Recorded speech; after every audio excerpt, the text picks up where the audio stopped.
qui est maintenant sur la table du Conseil d'État. Sur le plan sécuritaire, le chef du gouvernement a rassuré son interlocuteur du respect par le Gabon des dispositions en la matière. C'est difficile aujourd'hui de se déplacer en avion au Gabon, mais entre deux mots, il faut toujours choisir le moindre. Nous avons préféré arrêter les avions, nous avons préféré encaisser le courroux de certains compatriotes parce qu'ils ne pouvaient plus prendre l'avion.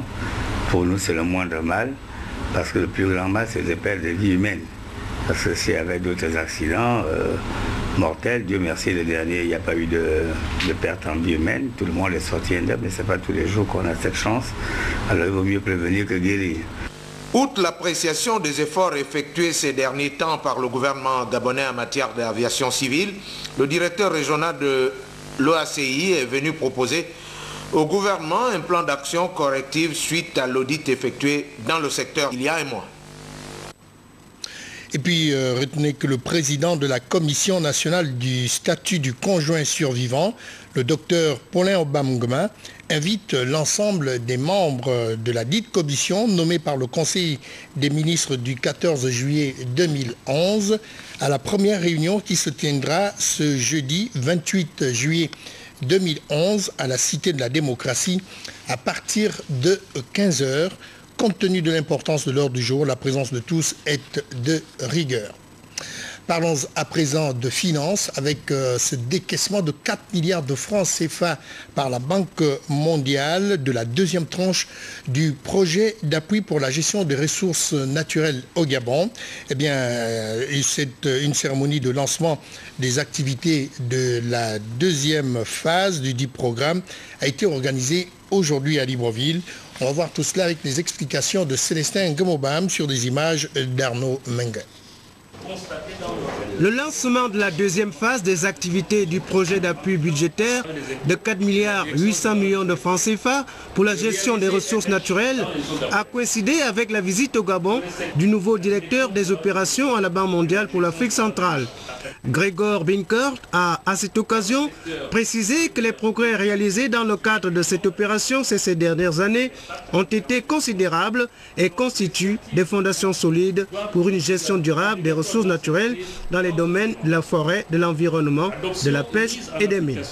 Ce programme de réforme lancé par le gouvernement gabonais et soutenu par la Banque mondiale a contribué à améliorer la gouvernance et la transparence dans les secteurs indiqués. Ces réformes vont donc se poursuivre, ainsi que l'explique le président du comité de suivi du projet. Dans le cadre de l'environnement, l'une des actions phares a été la systématisation des études d'impact socio-environnemental qui doivent être réalisées avant tout projet industriel d'envergure dans notre pays. Donc pour que cette administration puisse certifier cela, il faut des moyens. Non seulement les textes existent, mais il faut des contrôles stricts sur le terrain qui permettent effectivement de faire en sorte qu'on dise que pour chaque projet d'envergure, il y a eu une étude d'impact qui a été certifiée par la Direction générale de l'environnement. Il y a également d'autres actions qui sont attendues, mais effectivement l'action phare, c'est pour ça que vous voyez systématiquement dans le journal de l'Union des communiqués où des opérateurs économiques qui veulent mener un certain nombre d'actions déposent des études d'impact socio-environnemental qui doivent être authentifiées par la Direction générale de l'environnement. L'intervention de la Banque mondiale va continuer suivant un nouveau plan stratégique de développement qui sera conduit par le nouveau représentant résident au Gabon, Madame Zouera Youssoufou.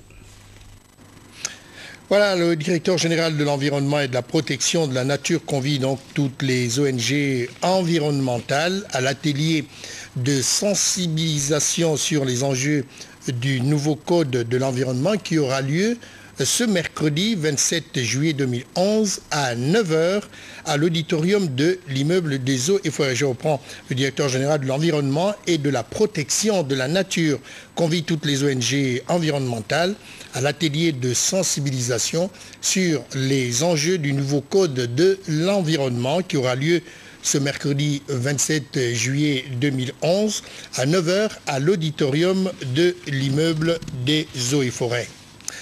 Parlons à présent de la lutte contre le sida avec ce don d'un lot de préservatifs masculins et féminins qui vient d'être remis par Mariama Diop au ministère au ministère de la Santé. Ce don démontre la volonté de cet organisme onusien à s'impliquer dans la lutte contre le VIH-Sida dans notre pays. Le reportage est de Paulin Siaki.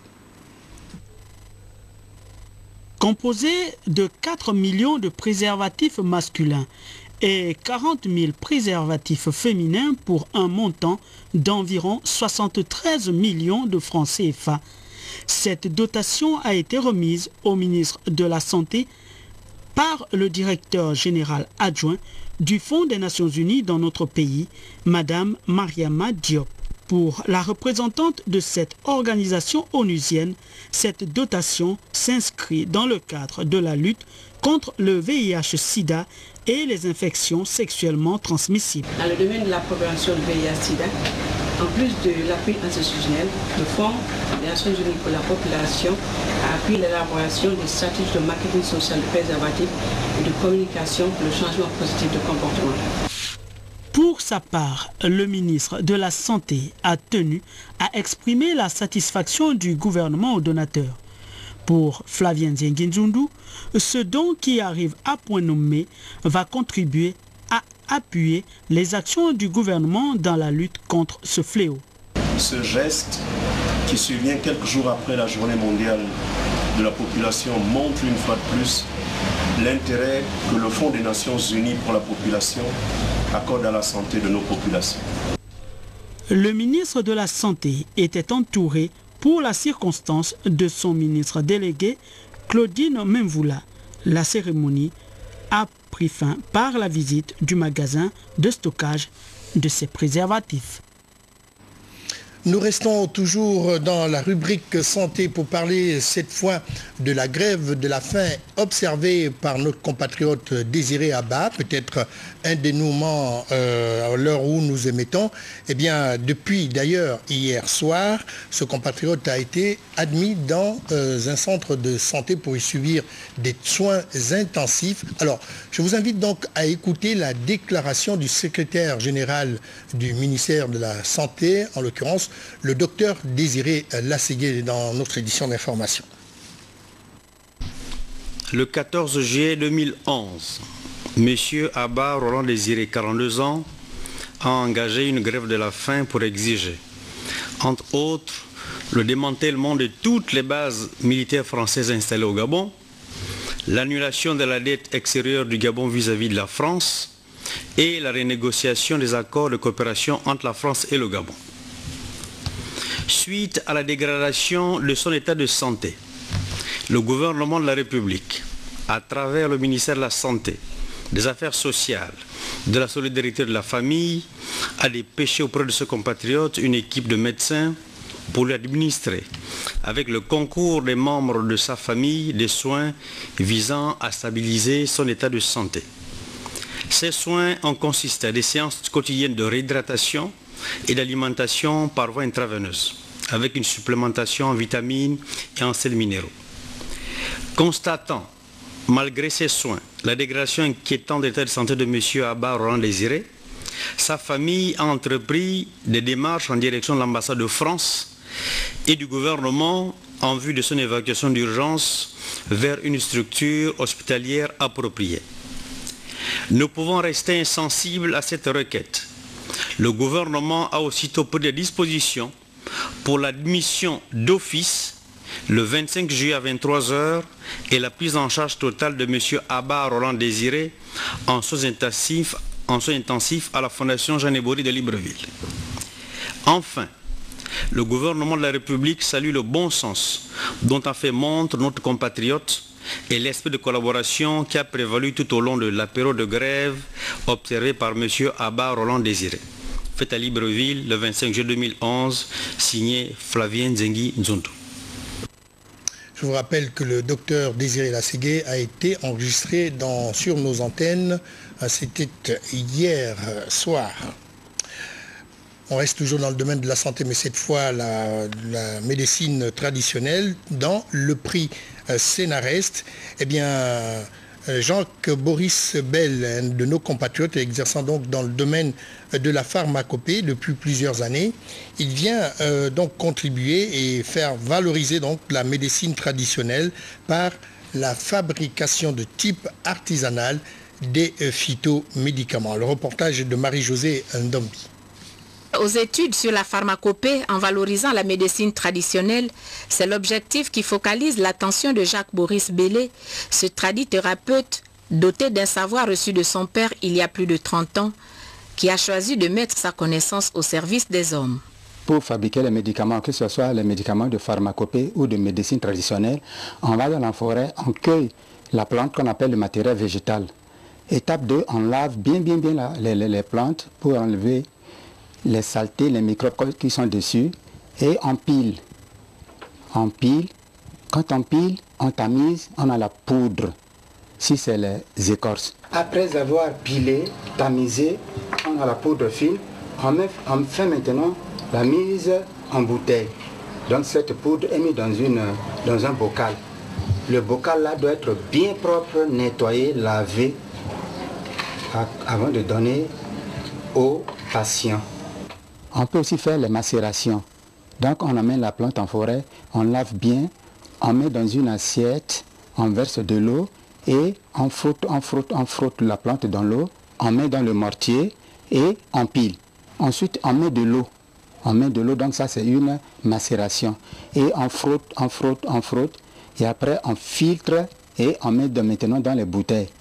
Jacques-Boris Bellé, qui a déjà encadré des étudiants de biologie, demande aux jeunes Gabonais de s'intéresser à la médecine traditionnelle. J'aimerais que des jeunes Gabonais, filles, garçons, viennent pour que je leur donne cette formation. Deuxièmement, c'est les plantes que nous cueillons. Mais si ces plantes-là arrivent à disparaître, c'est un danger pour le pays, d'où aider les jeunes, les former, pour aller cueillir, mais pour planter aussi ces plantes-là. Parce qu'il y a déjà des plantes qui se font rares ici au Gabon, il faut faire 20-30 km avant de les chercher, alors qu'à l'époque de nos ancêtres ici au Gabon, on allait derrière les maisons pour cueillir ces plantes. Une cueillette des plantes que M. Bellé souhaite réglementer par les pouvoirs publics. Abordons à présent la page de l'éducation avec les membres du comité de suivi du Forum des partenaires publics privés pour une gouvernance universitaire innovante qui se sont retrouvés hier matin au ministère de l'Éducation nationale. Il faut dire que le but de cette rencontre dirigée par le ministre Théophile Mondunga, c'est de mettre en place un comité conjoint de suivi pour la concrétisation des conclusions du forum. Je ne vous en dis pas plus. Voici sur les images de Félix Moudi-Bangoyi le texte de Jacques Fourier-Mangumba. Une rencontre qui rentre dans le cadre du prolongement des États généraux de l'éducation, de la recherche et de l'adéquation formation-emploi tenue en mai dernier, qui avait débouché sur le Forum des partenariats publics-privés pour une gouvernance universitaire innovante. Dans cette salle, les membres du comité de suivi de ce forum, les ministres Séraphin Mundunga de l'Éducation nationale et Flavien Nzengi Nzundu de la Santé, tous réfléchissent en interface aux fins de proposer de bonnes recommandations. Non, il s'agit effectivement de la réunion du comité de suivi, le comité qui a été mis sur pied pour suivre effectivement les recommandations du forum, pour pouvoir effectivement mettre en œuvre dans ce partenariat public-privé pour une université innovante. Dans ce comité, effectivement, à parité, on a donc le monde de l'éducation nationale, donc enseignants et chercheurs, et parité également le monde du secteur privé. Une grande ambition, c'est comment pouvoir transformer l'université, donc les écoles, pour qu'elles puissent, j'allais dire, produire au sens noble du terme, produire les ressources humaines dont notre économie a besoin, mais surtout les ressources humaines dont notre secteur privé a besoin. Si toutes les intelligences des parties concernées jouent au franc jeu, les objectifs peuvent être atteints. Les les objectifs, on est en train de les prescrire, on est en train de les écrire, on est en train de rentrer vraiment dans le vif du sujet en disant aux différentes entreprises, on va les lister, on va aller leur demander quels sont les besoins qu'ils ont, les besoins de formation, et nous on revient à l'université pour réinstaller ce LMD qui sera vraiment au service des entreprises, au service, pour qu'il y ait également employabilité derrière. Il ne faut pas confondre